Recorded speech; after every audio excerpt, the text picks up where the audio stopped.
کہ نبی علیہ الصلوۃ والسلام کی مبارک زندگی میں اور صدیق اکبر عنہ کی مبارک زندگی میں کتنی معیت تھی، شخصیت میں، حالات میں، اہل و عیال میں اور ہر کام میں۔ چنانچہ اخلاق ایسے تھے کہ جب نبی علیہ الصلوۃ والسلام غار حرا سے واپس آئے تو آپ کی اہلیہ خدیجۃ الکبریٰ رضی اللہ تعالی عنہا نے کہا انک لتصل الرحم وتحمل الکلب وتکسب المعدوم وتقرئ الضیف وتعین علی نوائب الحق۔ تو نبی علیہ الصلوۃ والسلام کی کچھ خاص صفات گنوائیں کہ ان صفات کی وجہ سے کلا ما یخزیک اللہ ابدا، اللہ آپ کو ضائع نہیں ہونے دیں گے۔ اب یہ بات نبی علیہ الصلوۃ والسلام کی اہلیہ صاحبہ فرما رہی ہیں، تو انہوں نے نبی علیہ السلام کی شخصیت میں یہ چیزیں خاص دیکھیں۔ ادھر ابوبکر صدیق عنہ کا معاملہ دیکھو کہ جب کفار نے مسلمانوں کا جینا دوبھر کر دیا تو ابتدا میں انہوں نے نبی علیہ السلام سے اجازت مانگی تو ان کو حبشہ اجازت مل گئی ہجرت کی۔ تو صدیق اکبر عنہ نیت کر کے چل پڑے۔ جب مکہ مکرمہ سے باہر گئے تو مکہ کا ایک قریشی سردار ابن الدغنہ اس کا نام تھا، وہ ملا اور اس نے کہا کہ ابوبکر کہاں جا رہے ہو؟ بتایا کہ میں ہجرت کر کے جا رہا ہوں۔ اس نے کہا کہ تم جیسے اچھے لوگ اگر مکہ مکرمہ میں نہیں رہیں گے تو کون رہے گا؟ انک لتصل الرحم۔ جو الفاظ خدیجۃ الکبریٰ نے نبی علیہ السلام کے لیے استعمال فرمائے تھے، ہو بہو وہی الفاظ ایک کافر سردار نے ابوبکر صدیق کے لیے استعمال کیے۔ اخلاق میں کیا مماثلت تھی، مشابہت تھی۔ پھر دیکھیے اللہ رب العزت قرآن مجید میں اپنے محبوب صلی اللہ علیہ وسلم کو فرماتے ہیں بالمؤمنین رؤوف الرحیم۔ تو رؤوف اور رحیم یہ دو نام دیے، صفاتی نام، پیارے نام۔ اور صدیق اکبر عنہ کا معاملہ دیکھیے کہ نبی علیہ الصلوۃ والسلام نے فرمایا ارحم امتی بامتی ابو بکر، اور ایک حدیث میں ہے کہ نبی علیہ السلام نے فرمایا ارأف امتی بامتی ابو بکر، یعنی اللہ نے اپنے حبیب کو رؤوف اور رحیم کہا اور نبی علیہ السلام نے ابو بکر صدیق کو پوری امت میں سب سے زیادہ رؤوف اور رحیم کہا۔ اس حد تو مشابہت تھی۔ نبی علیہ السلام نے فرمایا انا اغیر ولد آدم واللہ اغیر منی، میں انسانوں میں سب سے زیادہ غیور ہوں اور اللہ مجھ سے بھی زیادہ غیور ہے۔ اور صدیق اکبر عنہ کے بارے میں ابن سعد نے لکھا کہ کان اغیر هذه الامت بعد نبیھا ابو بکر، اس امت میں نبی علیہ السلام کے بعد سب سے زیادہ ایمانی غیرت ابو بکر صدیق میں تھی۔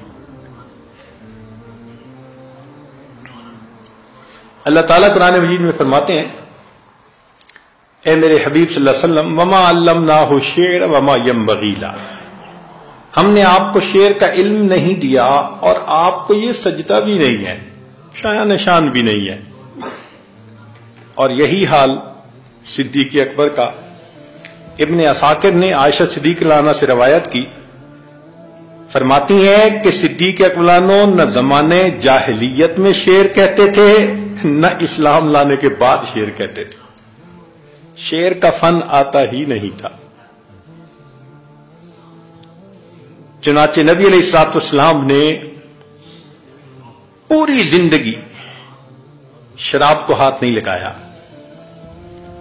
اور تاریخ الخلفاء میں سیدنا صدیق اکبر کے بارے میں لکھا ہے کہ انہوں نے بھی اپنی پوری زندگی شراب کو کبھی ہاتھ نہیں لگایا. اسلام لانے سے پہلے بھی وہ اس ام الخبائث سے اتنا بچا کرتے تھے. نبی علیہ الصلوۃ والسلام کی طہارت اور پاکیزگی پر قرآن نے گواہی دی وَثِيَابَكَ فَطَهِّرْ. اور صدیق اکبر کے اندر اتنی صفائی تھی کہ جب ہجرت کے موقع پر ام ایمن کی بکریوں کو دوہنے کا موقع آیا تو کتابوں میں لکھا ہے کہ انہوں نے دودھ نکالا اور برتن کے اوپر کپڑا ڈالا اور پھر اس کو نبی علیہ السلام کی خدمت میں لا کے پیش کیا کہ میرے جانے تک بھی کوئی مٹی کا ذرہ اس دودھ میں نہ پڑ جائے.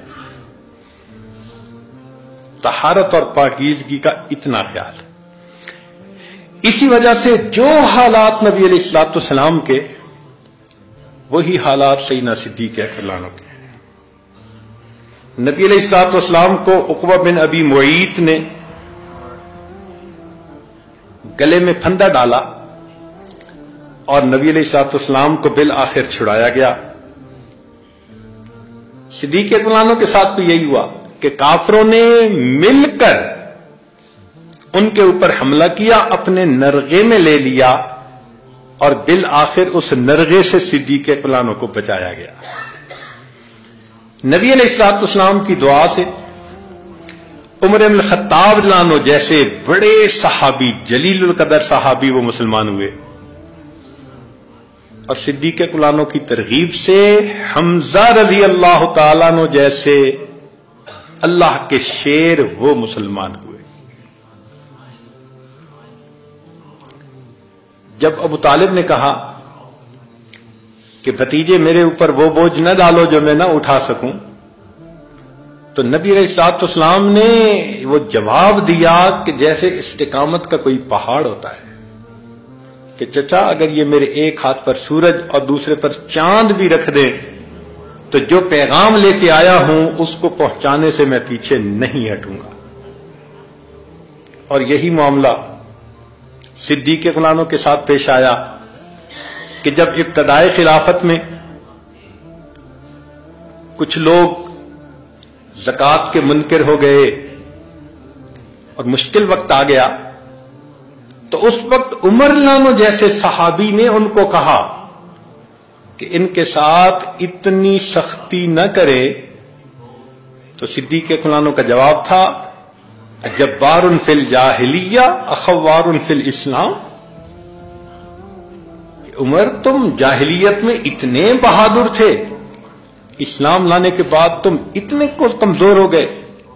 اور پھر فرمایا کہ میں اس لشکر کو جسے نبی علیہ الصلوۃ والسلام نے بھیجا لازمن بھیجوں گا, اور مجھے اس کی پرواہ نہیں کہ جنگل کے درندے آ کر مسلمان عورتوں کی لاشوں کو مدینہ کی گلیوں میں گھسیٹے. صحابہ کہتے ہیں فقام مقام الانبیاء کہ صدیق اکبر نے ایسی استقامت دکھائی جیسے کوئی نبی مقام نبوت کے اوپر ہوتا ہے.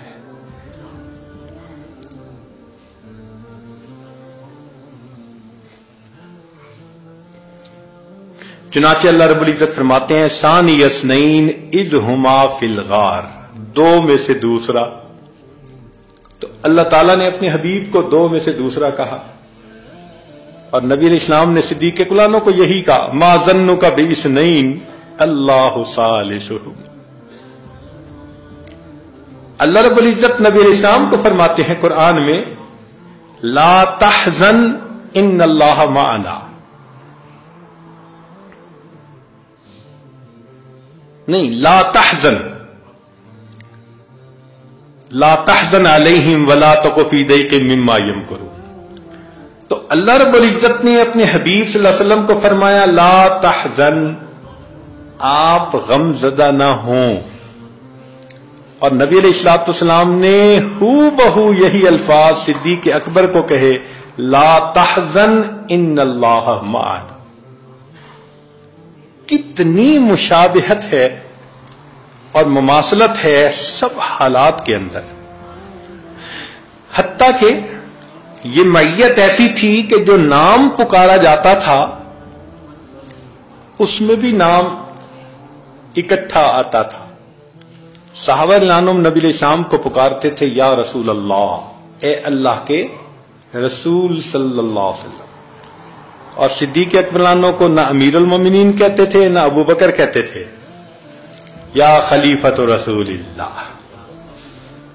جو نام ان کو پکارا گیا وہی نام ان کے پکارنے میں بھی شامل۔ چنانچہ جب ہجرت کے لیے نکلے تو قریش مکہ نے نبی علیہ الصلوۃ والسلام کے ڈھونڈنے پر 100 اونٹ کا انعام متعین کیا، اور پھر صدیق اکبر کو ڈھونڈنے کے لیے بھی 100 اونٹوں کا انعام متعین کیا گیا۔ سوچ بھی بالکل ایک جیسی تھی، جو نبی علیہ الصلوۃ والسلام کی سوچ ہوتی تھی وہی صدیق اکبر کی سوچ ہوتی تھی۔ اس حد تک سوچ ایک تھی کہ نبی علیہ الصلوۃ والسلام نے جب بدر کے قیدیوں کا مشورہ پوچھا تو عمر لانو نے کوئی مشورہ دیا، کسی اور نے کوئی دیا، صدیق اکبر نے مشورہ دیا کہ ان سے فدیہ لے کر ان کو آزاد کر دیا جائے۔ محبوب صلی اللہ علیہ وسلم نے ان کے مشورے کے اوپر اپنا حکم عطا فرما دیا۔ بالکل ایک جیسی سوچ تھی۔ صلح حدیبیہ میں عمر رضی اللہ تعالیٰ عنہ بڑے حیران تھے کہ ہم تو بدر میں نہ دبے جب 313 تھے، اور آج تو ہزاروں کی تعداد میں ہم دب کے صلح کیوں کر رہے ہیں؟ کافر مسلمان ہوگا تو واپس کیا جائے گا، مسلمان اگر کافروں کے پاس چلا جائے تو واپس نہیں کریں گے، کوئی بات ہے بھلا؟ تو لگتا تھا ظاہراً کہ جیسے مسلمان بہت جھک کے اور دب کے صلح کر رہے ہیں۔ تو عمر لانو صدیق اکبر کے پاس آئے، ابو بکر ہم اتنے کمزور ہو گئے؟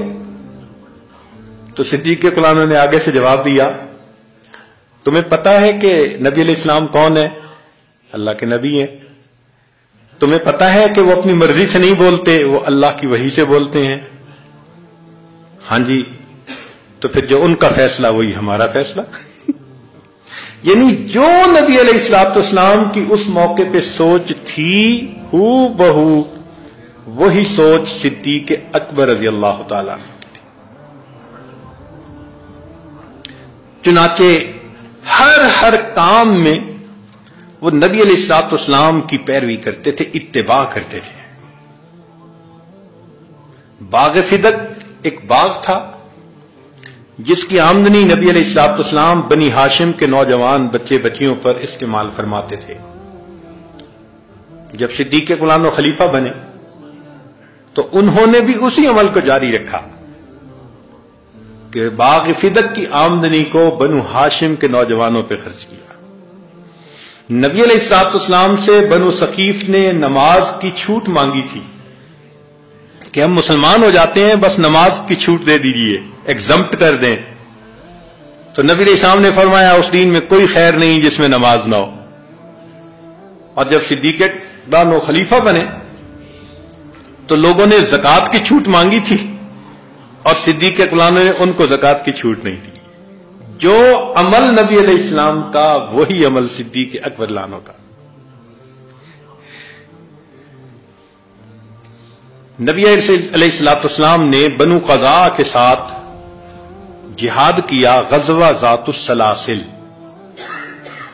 اور جب نبی علیہ الصلوۃ والسلام کے پردہ فرمانے کے بعد وہ مرتد ہو گئے تو صدیق اکبر نے پھر ان کے ساتھ اسی طرح جہاد کیا جیسے نبی علیہ السلام نے فرمایا تھا۔ نبی علیہ السلام کے زمانے میں عمر بن عاص رضی اللہ عنہ امیر لشکر بن کر جاتے ہیں، اور صدیق اکبر کی پوری زندگی میں عمر بن عاص رضی اللہ عنہ امیر لشکر سپہ سالار بن کر رہتے ہیں۔ 9 ہجری میں ابو بکر صدیق لانو امیر حج بن کر جاتے ہیں، اور 10 ہجری میں اللہ کے حبیب صلی اللہ علیہ وسلم امیر حج بن کر تشریف لے جاتے ہیں۔ نبی علیہ السلام کے پاس حسن لانو آتے تھے تو آپ ان کو اٹھا کے کندھوں پہ بٹھاتے تھے. جب صدیق لانو خلیفہ بنے تو گلی میں سے گزر رہے ہیں, حسن لانو آئے تو ابوبکر صدیق لانو نے ان کو اٹھا کے اپنے کندھے پہ بٹھا لیا. جو عمل نبی علیہ السلام کا ہو بہو وہی عمل صدیق اکبر لانو کا. اور یہ صرف معیت یہاں تک نہیں تھی, خاندان کے افراد میں بھی حالات کی مشابہت تھی. چنانچہ نبی علیہ السلام کے داماد سیدنا عثمان لانو اور سیدنا علی لانو سابقون اولون میں سے, اور ابوبکر صدیق لانو کے داماد زبیر رضی اللہ تعالیٰ عنہ سابقون اولون میں سے. یہ بھی عشرہ مبشرہ میں سے, وہ بھی عشرہ مبشرہ میں سے. نبی علیہ الصلوۃ والسلام کے داماد مہاجرین میں سے تھے, اور صدیق اکبر کے یہ داماد یہ بھی مہاجرین میں سے تھے.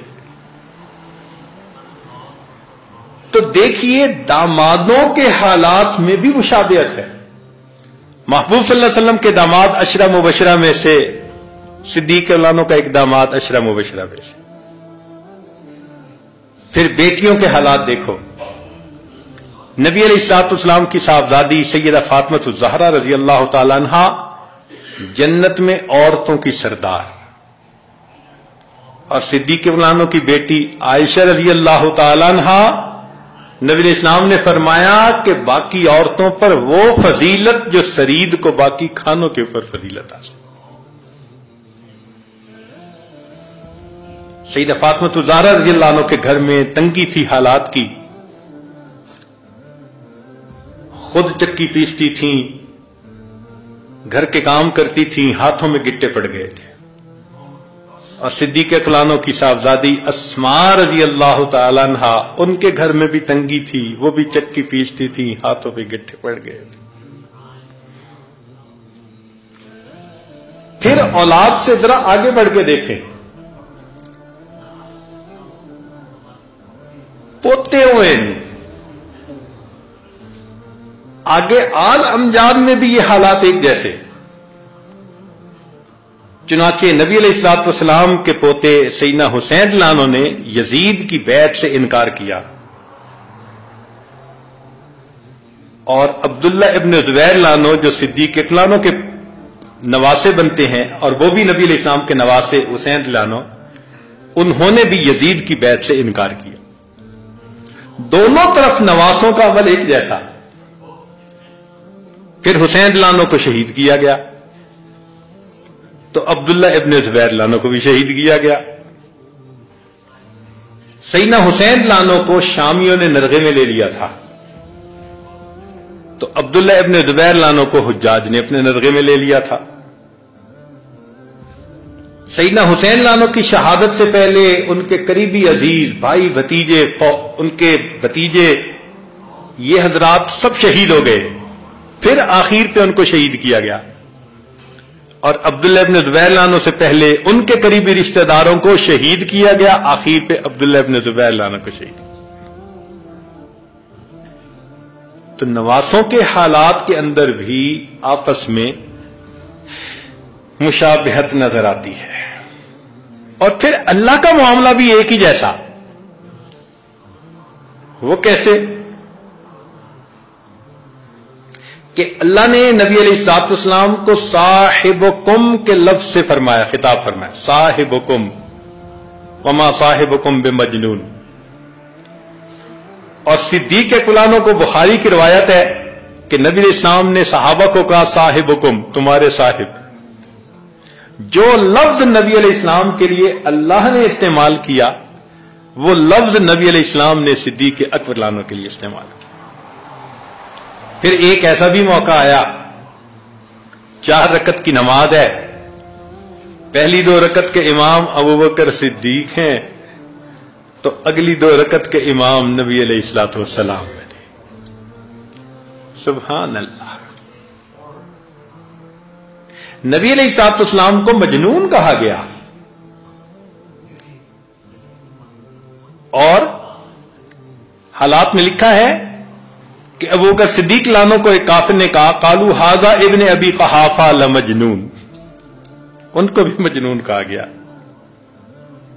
چنانچہ طائف سے واپسی پر نبی علیہ الصلوۃ والسلام کو پناہ دی تھی مطعم بن عدی نے، اور حبشہ سے واپسی پر صدیق اکبر عنہ کو پناہ دی تھی ابن الدغنہ نے۔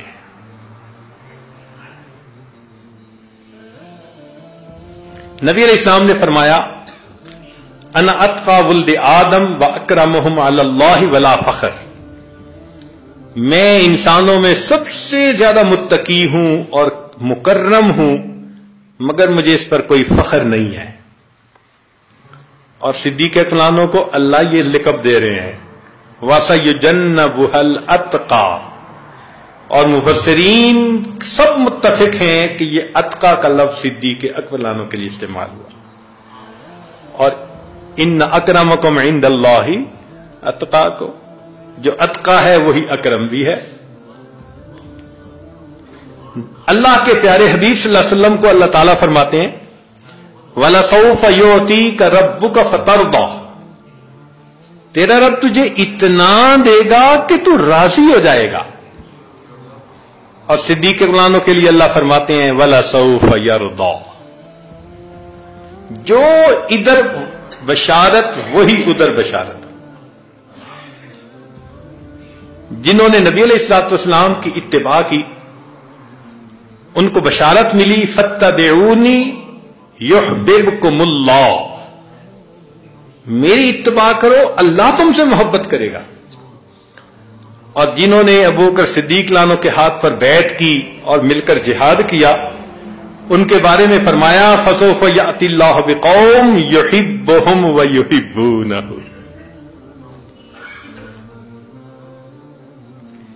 نبی علیہ السلام کو فرمایا ولا تحزن علیہم، اور صدیق اکبر عنہ کو کہا لا تحزن ان اللہ معنا۔ تو حالات کو دیکھیں تو اتنی مشابہت ہے کہ انسان حیران ہو جاتا ہے، یہاں تک کہ دنیا سے جانے کا جو کیفیت اور وقت ہوتا ہے اس میں بھی بندے کا اختیار نہیں ہوتا، اس میں بھی مشابہت۔ چنانچہ نبی علیہ السلام کی وفات 63 سال کی عمر میں، اور صدیق اکبر عنہ کی وفات وہ بھی 63 سال کی عمر میں۔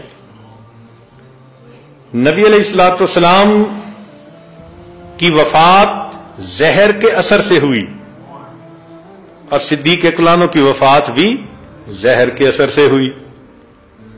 پھر نبی علیہ الصلوۃ والسلام جس حجرے میں مدفون ہوئے صدیق اکبر عنہ بھی اسی حجرے میں مدفون ہوئے۔ کیا مشابہت ہے اللہ کی طرف سے۔